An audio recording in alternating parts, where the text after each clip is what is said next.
Back for a ballot review for the 6th week. The independent baseball ranking is for the week of July the 7th here. We kick it off again this week, as we have for just about every week so far this season, with High Point in the 1 and York in the 2. These are the top two teams in the top independent league, so it's no surprise that they are where they are. I like High Point slightly better, although they have had significant losses to Mexico over the last couple of weeks, but they have proven themselves to be a slightly better opponent than York has. So I like them slightly ahead of York, but they are the definitive 1 and 2.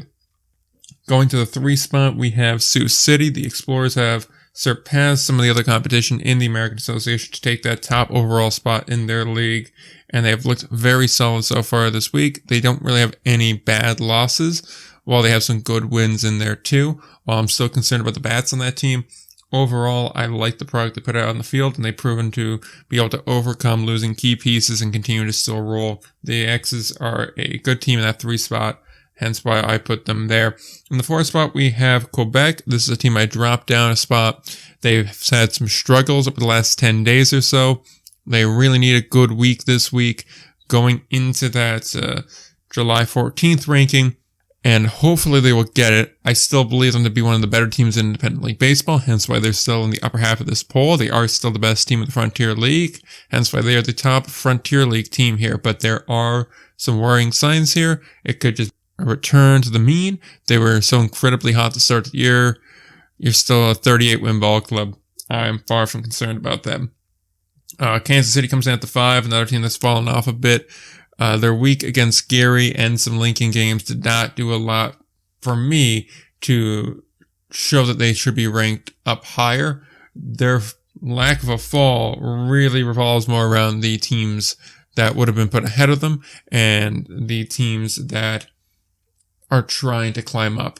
They still have enough history here where I think they are warranted in that 5 spot. They still are a very competitive team. They still have a lot of really strong pieces, even though they have also lost some pieces to Mexico as of late. I'm curious to see if they can start to turn this around. If they do, they will be right back in contention to be a top 3 team. If they don't, their slide really has no end in my eyes. We go on to number 6, the final team from the association this week, and a team that has climbed from the 10th spot last week up to this 6th hole position, which is the Lake Country Dot-Cons, a team that has quietly been going about their business. No bad losses, no great wins either, but they have steadily climbed to the top of the East Division. Certainly a top 3 team in that league, and arguably the top team in that league. However, I still don't see enough upper end talent. I still haven't seen enough overall body of work from them to put them any higher than 6. However, with the teams around them failing and starting to fall apart a bit, this could be their opportunity to really shoot up and get into the top 5 next week. We look at number 7, and is Gateway, a team that I've held out on ranking for a while now. They started out the year very Jekyll and Hyde. One minute they'd be a great team, another minute they'd be dropping games that they're expected to win.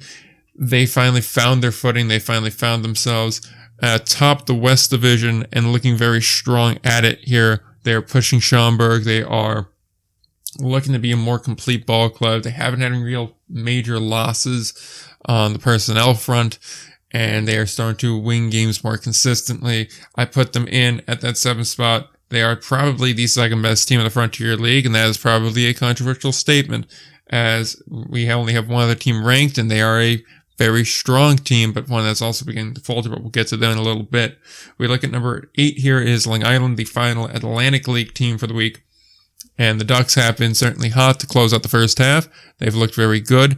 They have shown that they are probably the only other true contending team, I would say, in the Atlantic League at this point. York and High Point are in their own league. They are definitively the best team. They are definitive title contenders. However, amongst that next group of teams of playoff hopefuls, Long Island is quite clearly the better end of it.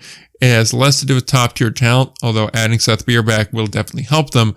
It's just more they take care of the pieces they got to take care of. They can play competitive games against York and against other top-end opponents, but they also take care of business against Staten Island. They take care of business against Lancaster. They take care of business, I mean, you expect to against Hagerstown. They only have 14 wins, but they beat the teams they're expected to beat. They're competitive against the teams that they're not expected to beat.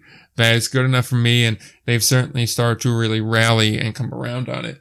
We go to number 9, a team that has fallen significantly over past weeks. They were number 6 last week, and they haven't been ranked lower than 7 in quite some time, going back to week 2 of the poll, and that is the Sussex County Miners, a team that has seen a dramatic drop-off here, a really bad week, a bad series against Ottawa, and not that it matters for this particular ballot, Down East has been handing them their ass as well, so the Miners are in a bit of a free fall right now. They need to start to turn this around. There isn't much of a reason for this outside of perhaps a lack of depth starting to show its head.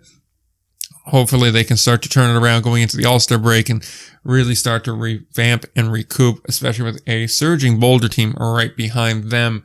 We get to the final team of the week and the first Pioneer League team to appear in quite some time on any of my ballots, which is the Oakland Ballers. At the time of this, they had won 12 straight and were only a 10-loss ball club, by far the best team in the Pioneer League thanks to that hot start. Say what you will about the rest of the Pioneer League, and Lord knows me and Ryan said enough about them this week.